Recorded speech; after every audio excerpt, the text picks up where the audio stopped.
Hi, I'm Ariel Grace from A Gang of Girls Radio, and today we're going to be talking about poltergeist and possession. And the reason why I want to talk about this is because I've had a lot of questions about hauntings, and I've had a lot of questions about possession lately. I'm not sure why, but it comes and goes in waves. So, we're going to talk about poltergeist first. And I know that movies and media have sensationalized a lot of different kinds of paranormal activity. However, with the poltergeist, there's, different ideas for it. But the idea that I've come up with and that I've been taught and that makes sense to me is that a poltergeist is energy. It's not necessarily a being, you know. And when I look at people who are haunted, a lot of times that when they are haunted by an entity or a being, a ghost, a spirit, their energy looks different. You can see the specific energy when a adolescent is creating a poltergeist. It's different. It's a different kind of energy. It's like hitting the wrong note. That's the feeling I get when I see poltergeist energy, and it's not specific. Like it's not just one thing. It's spread out. And so that's, I wanted to talk about that because the movie Poltergeist.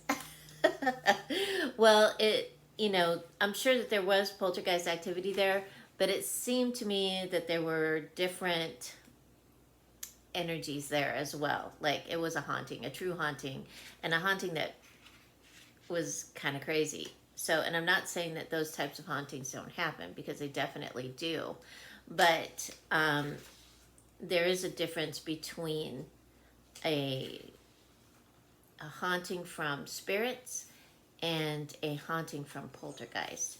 And so I wrote this handy book. It's called Haunted, A Psychic Story. And actually, there's a psychic story series books that I've written, and it's from a psychic's point of view. It's not from a paranormal investigative point of view. Because when I go in to look at a haunting, all they want is for me to give them information, what I feel, what I see, and what I hear. And so I don't go in and with the investigation at all. It's separate. So, and I go in blind too. And I always ask people, don't tell me where I'm going. Because I want to make sure that what I'm hearing and seeing and feeling is actually what's there. So, and I've been into a couple places where that energy of the poltergeist is there, and it's like, yeah. And usually, where it is where that adolescent is hanging out. Okay, so so I'm going to read to you what I've written about the poltergeist, and then I'll explain a little bit more. So, Poltern in German means to knock. Geist is spirit or ghost.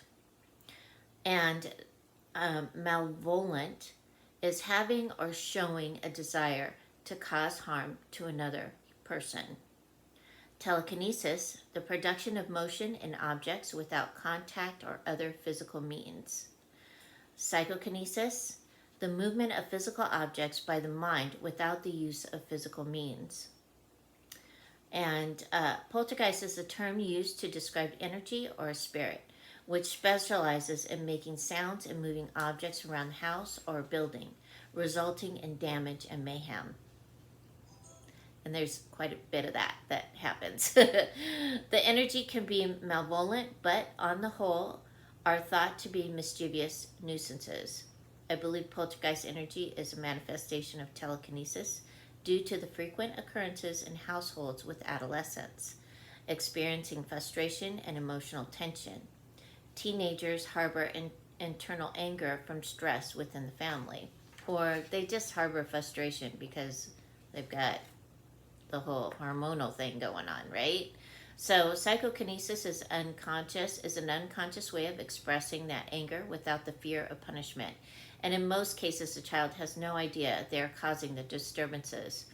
For teenagers, children, we recommend counseling and ways to release frustration and anger, such as sports, creative, artistic projects, and anything else that can assist with releasing these furious emotions, creating the poltergeist energy. So, what you need to do if you got a poltergeist going on and it is connected to a teenager, because usually that's where it's at. It's usually with teenagers, and it has to do with their growth, because teenagers can be very intense, right? And so, if they are traumatized or if they are really angry, they will create this energy around them. And a lot of times too, a lot of parents will think, oh my God, there's something wrong with my kid. He's possessed or something like that. It's not it. Possession is different. We'll talk about that in a second. But a lot of times what we need to do is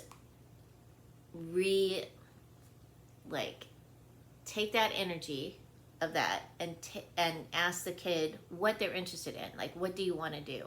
And get them to do something creative and wonderful, because when you do that, they start to release that frustrated, angry energy, and they start to focus more on the creation of it, and they move from that type of energy to a better energy.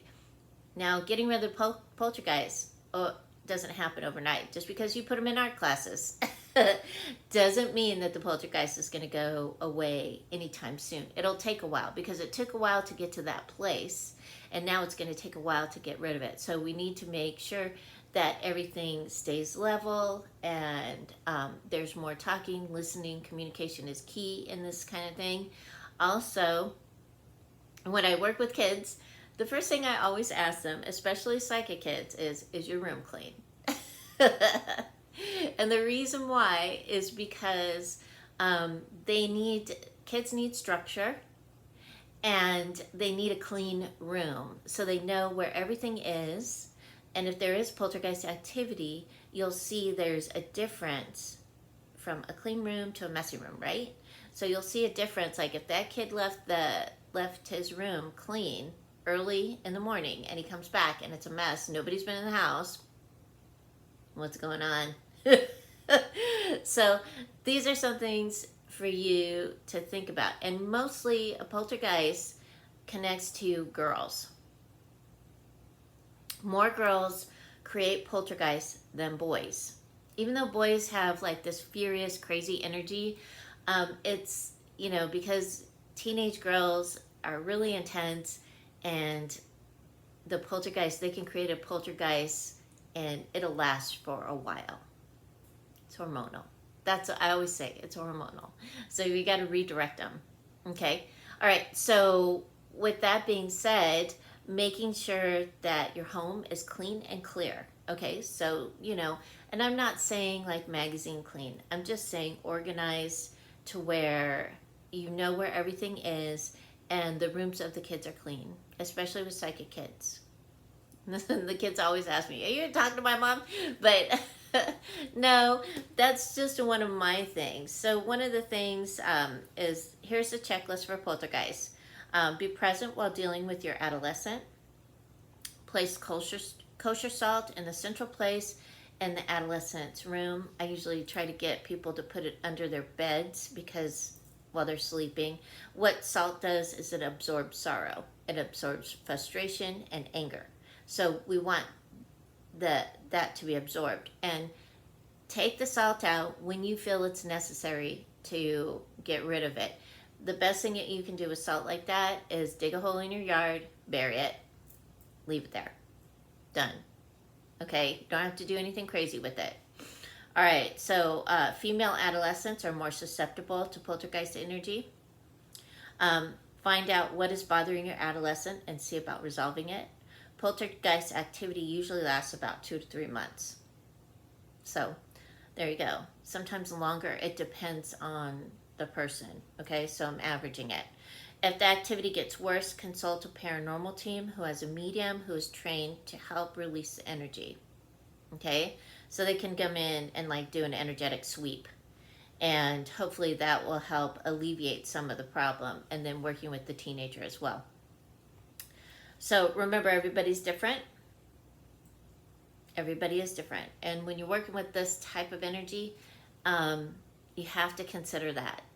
Okay, all right. So my friend Neil Gray says this: the activity from poltergeist phenomena derived from an adolescent can also originate from a nearby residence and have nothing to do with the residence in question.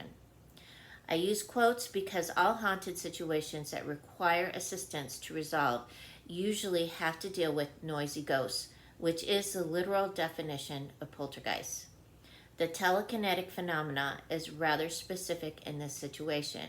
So if you have neighbors that have, lots of teenagers, and you're getting poltergeist activity, you have no adolescents, it will fold over. It will move around.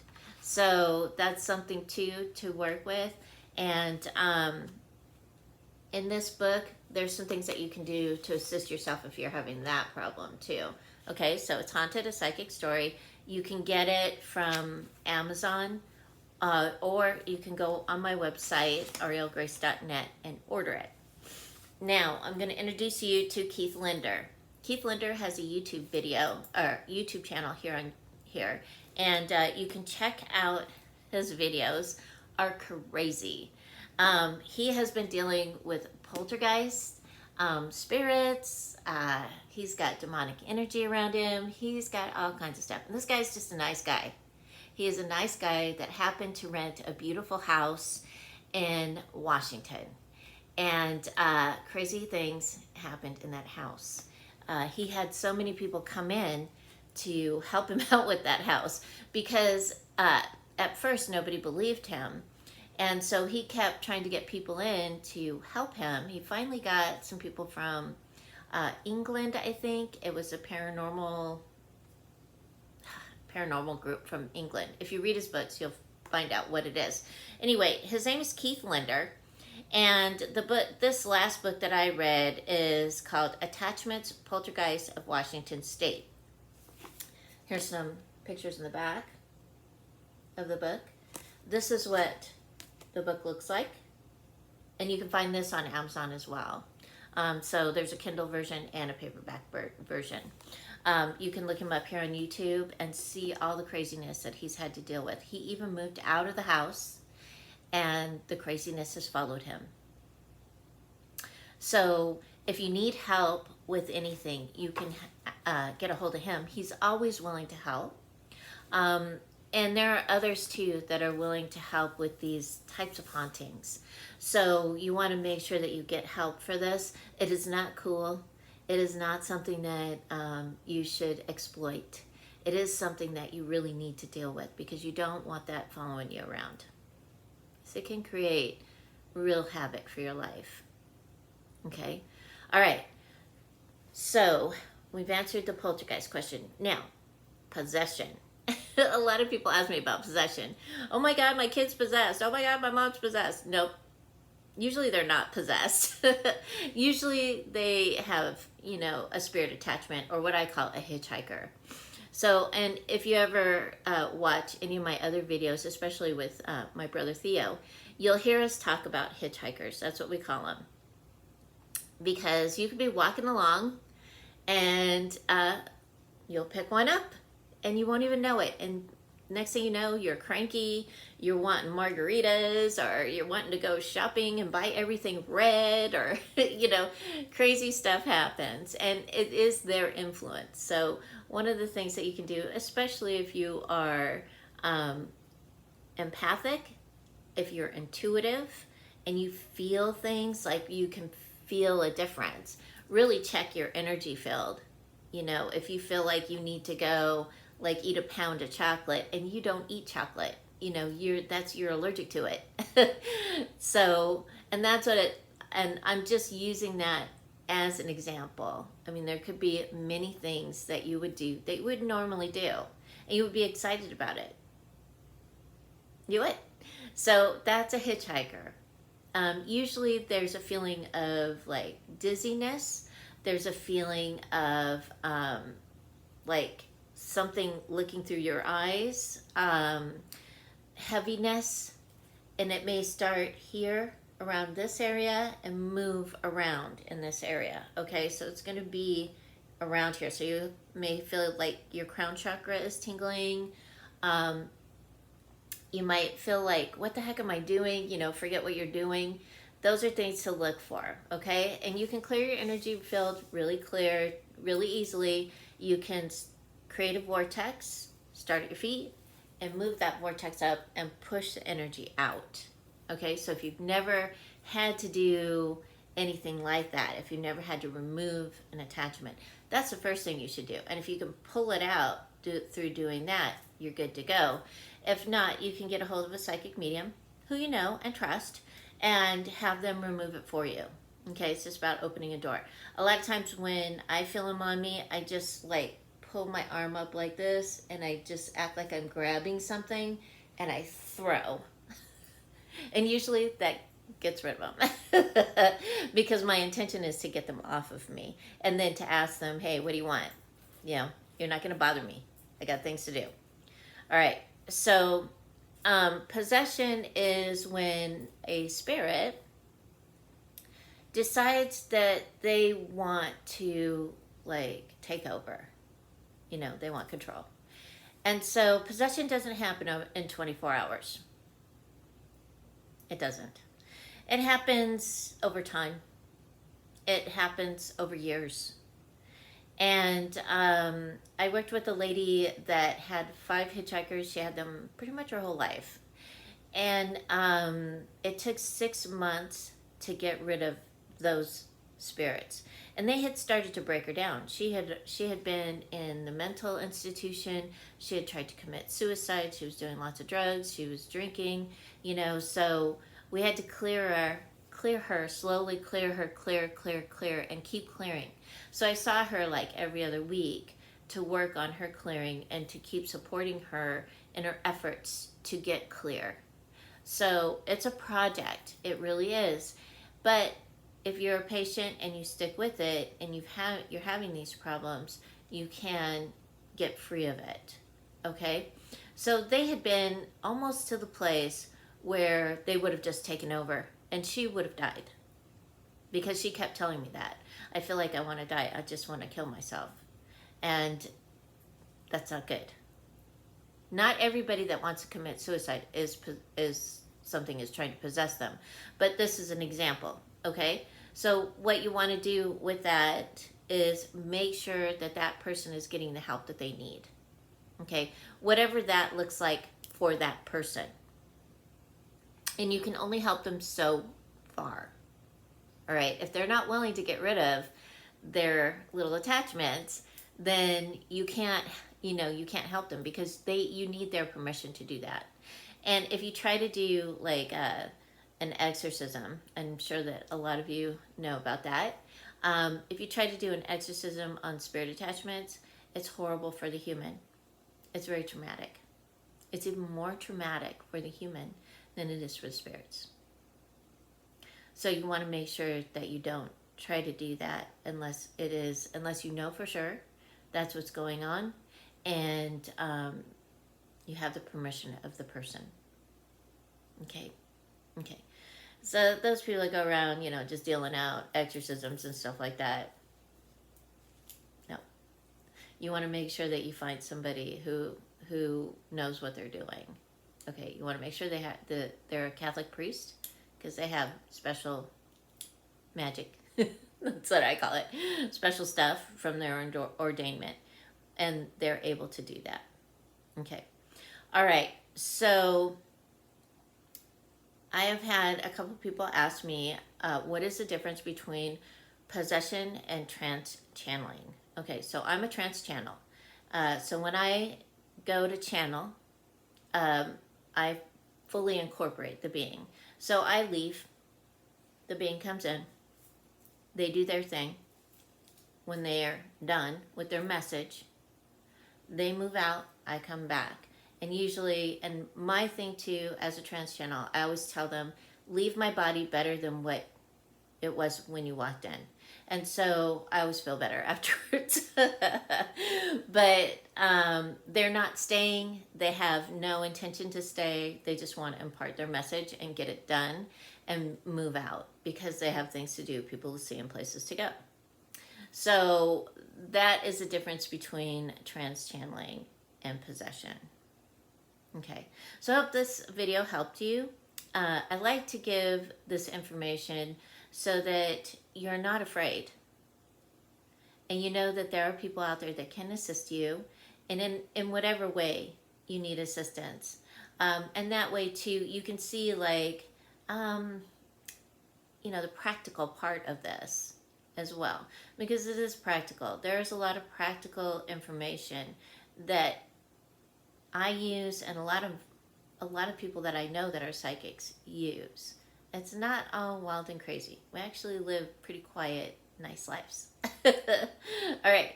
So if you have any questions about this, you can leave it down in the comments. You can check out my blog, Clarity 101, on my website at arielgrace.net. You can also look up the Psychic Story series and check that out too. There is a lot of information, practical information, that can help you on your path. Okay? All right. So, I hope you have a wonderful week. And remember, keep your hearts open and align with the energy of love. And I'll see you next week. Bye.